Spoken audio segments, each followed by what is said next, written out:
आलोय. हे दुधाचे पॉकेट ठेवले बघ टेबलावर. तात्यांनी दुधाचे पॉकेट ठेवले आणि ते बाल्कनीत येऊन आराम खुर्चीवर बसले. ही त्यांची नेहमीची आवडती जागा होती. रोज सकाळी फिरून आल्यावर इथे बसून ते गरम गरम चहा पीत असत. सोबतीला रेडिओ असायचाच. आजही अंकिताने आणून ठेवलेला कप हातात घेत त्यांनी विचारले, रमेश कुठे दिसत नाही? अजून झोपलेला आहे का? नाही तात्या, पहाटेच्या गाडीने नगरला गेले ते. काहीतरी काम होतं, अंकिता म्हणाली. हो हो, तसं काल म्हणाला होता तो मला. लक्षातच नाही राहिलं माझ्या, तात्या म्हणाले. यावर अंकिता काहीच न बोलता आत निघून गेली. महिन्याभरापूर्वीच तर लग्न होऊन आली होती. अंकिता या घरात अजून रुळली नव्हती. तात्यांशी तर फार मोजकच बोलायची. तसं पाहिलं तर रमेश कामावर गेला की ही दोघंच असायची घरात. मंगलताई म्हणजे रमेशची आई जाऊन 5 वर्ष झाली होती. कसल्याशा आजाराचे निमित्त झाले आणि सगळा खेळच संपला. तेव्हापासून तात्या एकदम एकटे पडले होते. रमेशचे लग्न ठरले तेव्हा अगदी उत्साहाने त्यांनी सगळ्या कार्यात भाग घेतला. त्यांची मोठी मुलगी मुलांना घेऊन महिनाभर आधी आली होती. सगळं घर कसं अगदी भरून गेलं होतं. पाहुणे परत गेले आणि घरात उरले हे तिघेच. तात्यांना खूप वाटायचं अंकिताशी गप्पा माराव्या, वेगवेगळ्या विषयावरची आपली मतं तिच्याबरोबर शेअर करावी, तिच्या आवडीनिवडी जाणून घ्याव्या. पण ती जास्त बोलायचीच नाही. जेवण उरकलं की आपल्या खोलीत दरवाजा लावून बसायची. संध्याकाळी रमेश आला की बाहेर यायची. मग तिघे एकत्र चहा घ्यायचे आणि मग ती दोघं फिरायला जायचे. तात्या रात्री जेवत नसत. नुसतं कपर दूध पिऊन ते झोपूनही जात. ते दोघे कधी परत येत आणि कधी जेवत याचा त्यांना पत्ताही लागत नसे. नवीनच आहे अजून पोर, जरा भीड चेपली की बोलेल हळूहळू. तात्या स्वतःची समजूत घालून घेत. बर का अंकिता, जेवायला काहीतरी साधच कर हो, उगाच खूप काही करत बसू नकोस. त्यांनी आत हाक मारून सांगितले. तेवढ्यात फोनची रिंग वाजली. तात्यांनी फोन उचलला तर शीतल, अंकिताची मैत्रीण बोलत होती. अगं अंकिता, शीतलचा फोन आहे बघ. हो हो आले. हाय, कशी आहेस? अंकिता बोलली. मस्त, तू बोल, शीतल म्हणाली. मी मजेत. अगं तुझा नवरा कुठे आहे? शीतलने विचारले. अगं तो गेला आहे नगरला, अंकिता म्हणाली. शीतल म्हणाली, वा छानच. मग काय आज जरा बाहेर पडायला जमेल का? अंकिता बोलली. हो जमेल की. कधी भेटूया? आज संध्याकाळी, शीतल म्हणाली. कुठे? हॉटेलमध्ये. अगं पण तुझ्या सासरे बुवांचं काय? त्यांना विचार बाई आधी, नाहीतर लगेच लावतील फोन मुलाला चुगली करायला. शीतल गमतीने म्हणाली. नाही ग, तसे नाहीत ते, खूप प्रेमळ आहेत. अंकिता म्हणाली. हो ग, पण ते लेकासमोर लेकाची पाठ फिरली की दाखवतात आपला खरा रंग, शीतल म्हणाली. त्यावर अंकिता गप ग म्हणाली. काय ग, जवळच आहेत की काय सासरे बुवा? शीतलने विचारले. नाही, मी फोनवर असले की ते बाल्कनीत जाऊन उभे राहतात. तू न उगाचच. हो, आता तुला पटणार नाही. पटेल हळूहळू. फोन ठेवून अंकिता तात्यांना म्हणाली. संध्याकाळी जरा मैत्रिणीकडे जायचं होतं. जाऊ का? लवकर ये परत. अगं जा की, विचारतेस काय? आणि हे बघ आरामात ये परत, म्हणजे काळजी करू नकोस. संध्याकाळी 5 वाजताच अंकिता बाहेर पडली. लग्नानंतर पहिल्यांदाच ती आपल्या मैत्रिणींना निवांत भेटत होती. किती काही सांगायचं होतं. घर कसं आहे, गोव्याची ट्रिप कशी झाली, काय काय खरेदी केली आणि मुख्य म्हणजे तिकडची स्वारी कशी आहे. चेष्टा मस्करीत गप्पा मारता मारता 7 कधी वाजले कळलंच नाही. घड्याळ पाहिलं तेव्हा ती गडबडून उठलीच. अय्या, किती उशीर झाला. चला ग, निघते मी आता, अंकिता घाईने उठत म्हणाली. अगं हो, 7च तर वाजलेत. अरे हो बरोबर, सासरे बुवांनी बजावला असेल ना 7च्या आत घरात, दुसरी मैत्रीण म्हणाली. त्यावर सगळ्या जण हसू लागल्या. अंकिता, रमेश आला की त्याला म्हणाव की काही दिवस बहिणीकडे पाठवा तुझ्या वडिलांना. थोडी तरी प्रायव्हसी नको का तुम्हा दोघांना?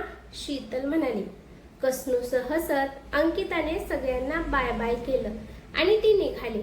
बसमध्येही तिच्या डोक्यात शीतलचंच बोलणं चालू होतं. खरंच काही दिवस जरा निश्चिंत जातील आपले. तात्या ताईकडे गेले तर, नाहीतर दिवसभर टेन्शनच असतं. फार कडक आहेत म्हणे, भीती वाटत राहते सतत. आपलं काही चुकणार तर नाही ना, काही बोलायलाही भीती वाटते. अंकिता घरी पोहोचली तेव्हा 8 वाजून गेले होते. तात्या अजून जागेच आहेत वाटतं.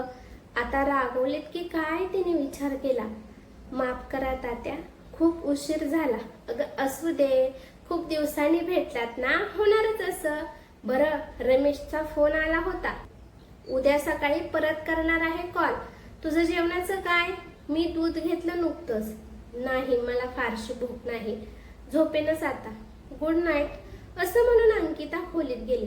सकाळी नेहमीप्रमाणे तात्या फिरून परतले तरी अंकिता उठली नव्हती. तात्यांनी चहा करून घेतला आणि रेडिओ सुरू केला. बाल्कनीत येऊन बसतात तोवर अंकिता आली. तात्या, आलात तुम्ही? चहा ठेवते हा. अगं मी केलाय चहा, तुझाही ठेवलाय थर्मासमध्ये घालून. हो. अंकिताला फारच अवघडल्यासारखं झालं. का असं करतात हे? 10 मिनिट थांबले असते तर काय बिघडलं असतं? डोकं जड झालं म्हणून पडून राहिले तर लगेच तिच्या विचारांची लिंक फोनच्या आवाजाने तुटली. रमेश बोलत होता. काल कुठे गेली होतीस तू? फोन केला होता मी.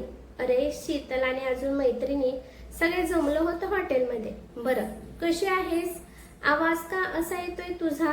काही झालं का? मला जरा बरं वाटत नाही रे, जरा कणकण आहे. तू कधी येत आहेस?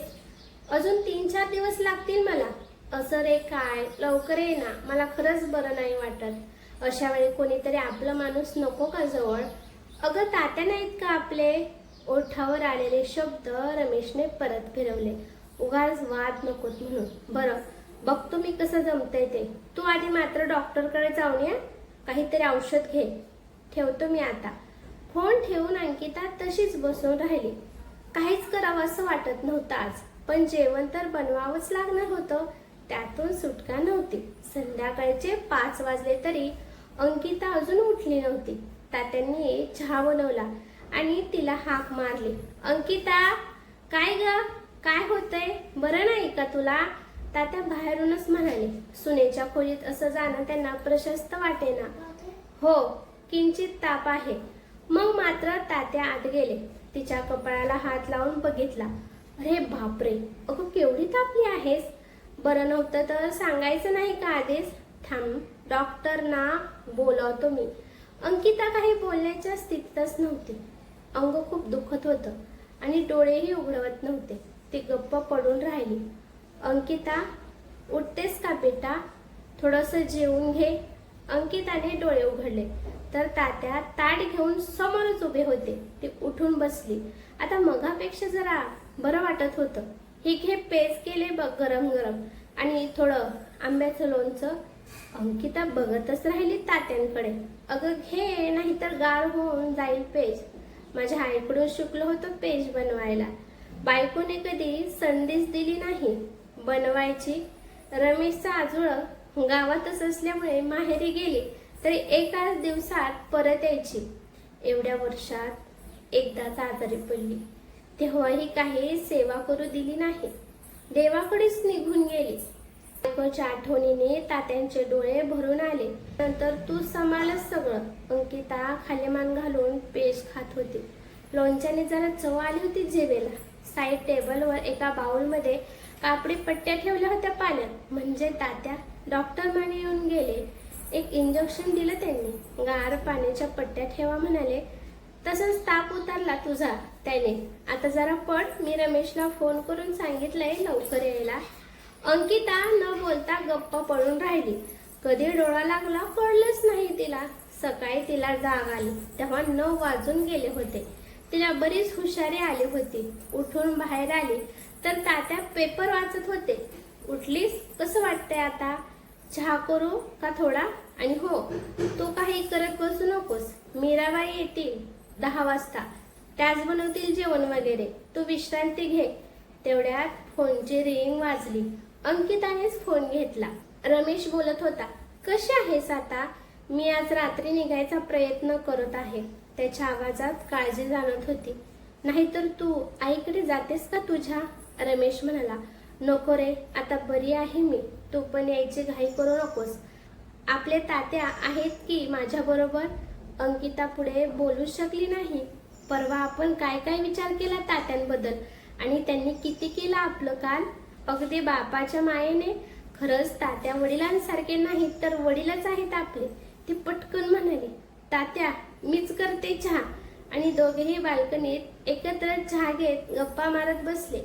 अंकिताच्या मनातली तात्याबद्दलची अडी आता दूर झाली होती. सासरे हे खरं तर दुसरे वडीलच असतात. वडिलांच्या प्रेमात जसा आधार तसा आधार सासऱ्यांच्या मायेतील शब्दातही सापडतो. ते केवळ